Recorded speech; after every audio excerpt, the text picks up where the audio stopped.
23.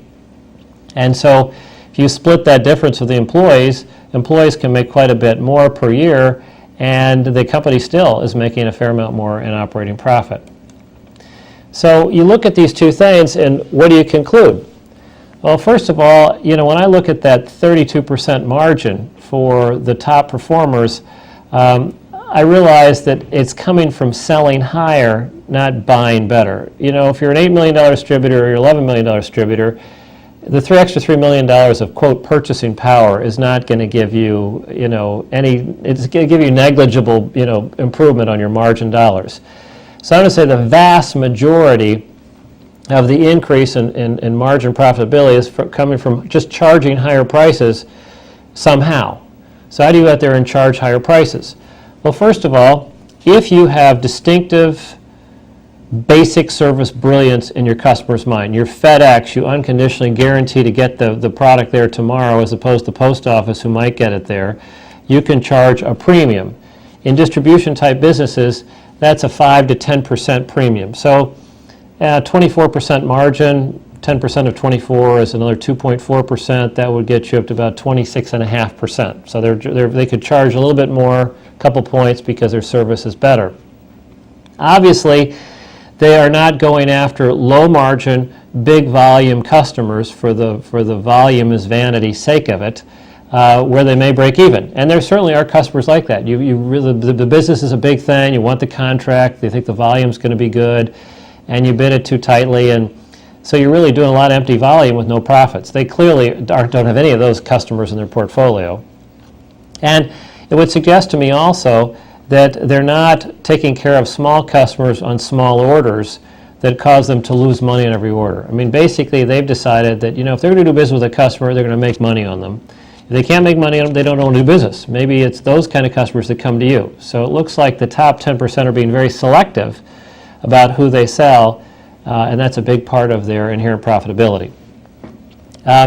If you could make 4 times the profitability, the bottom 90% are saying, gee, if I could make 4 times the money, what would I do with those extra profits?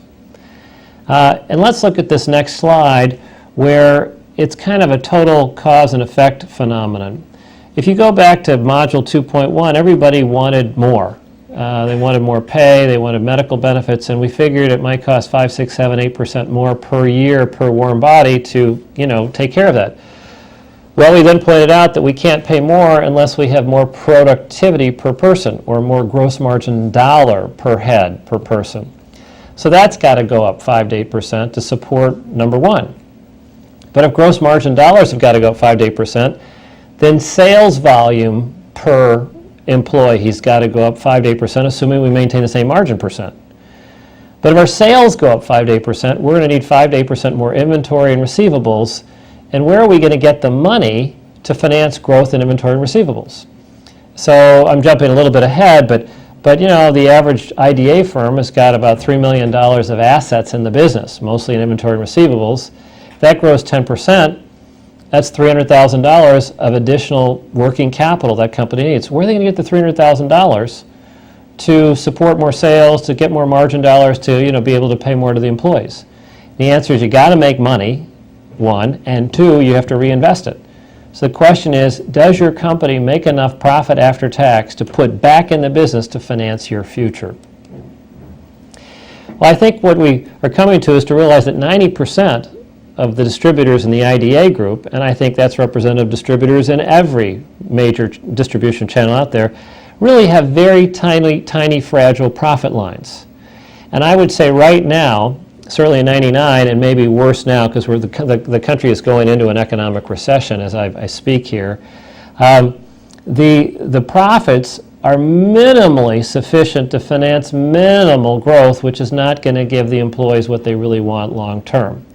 But if you look at the top 10% of the guys, they're making 4 times the profitability, which is the raw fuel to put back in the business and finance expansion in a virtuous cycle way that feeds all 4 stakeholder groups, so they all continue to want to put their extra energy in that particular distributor as opposed to perhaps your business.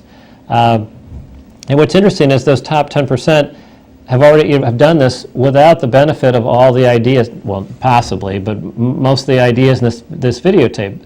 intuitively they understand a lot of the things we're going to talk about in past and future modules. But still, this is a crystallization of a high-performance blueprint, so there may still be a lot more room for even the best people to get better. So let's go get them.